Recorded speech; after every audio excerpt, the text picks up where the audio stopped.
what do you feel are the best questions or the most frequently asked questions that you get about our clerkship program to kind of give our audience a sense of what people are asking about? One of the questions that I get asked often, which is also a question that happens to be in the chat, so I wanted to address it, is preparation for step one.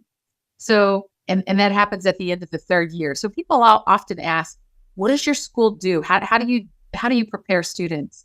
And so my answer to that is we start at the very beginning of medical school.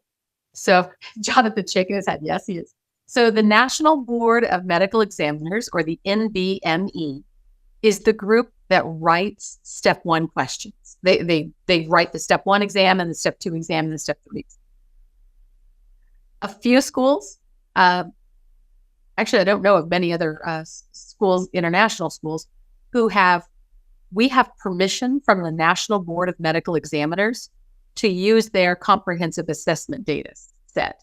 So what that means is we are allowed to go into the National Board's database, pull out questions that are related to what we are teaching the students, and create our own examinations using NBME questions that have already been given to students on step one. So therefore, there are national norms.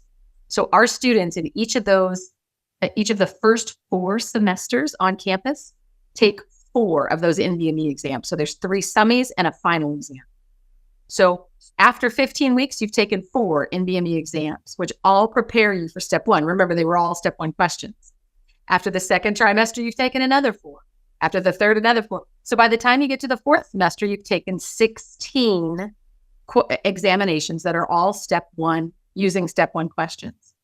In the 5th semester, or the last semester on or trimester on island, you take a comprehensive exam, so an NBME comp, which is a predictor of performance on step one. You have access to UWorld and some other examinations, and then you have to take 2 more. So you take a total of 3. The first day you take 1 to see where your knowledge base is, and then in weeks, I think 12 and 15, 12 and 15, you take comps, and you have to pass those, one of those 2, in order to be able to pass semester 5. So by the time you get to clerkships, you have already taken 16, 17, 18, 19 USMLE examinations. Then what happens is once you're in clerkships, you take shelf exams. So those are NBME shelf exams for every discipline, right? So you will take at least another 6. So by the time you actually sit for step one, you are very well versed in step one questions. You have taken step one questions. You have seen your performance compared to the national cohort or international cohort of students taking those exams. So you're in really good shape. I would say none of our students will take step one, will enter step one, will take or enter their step one exam without knowing exactly how, or pretty darn close to how they're going to perform. Now, I know anyone can have a bad day, you can have a headache or whatever.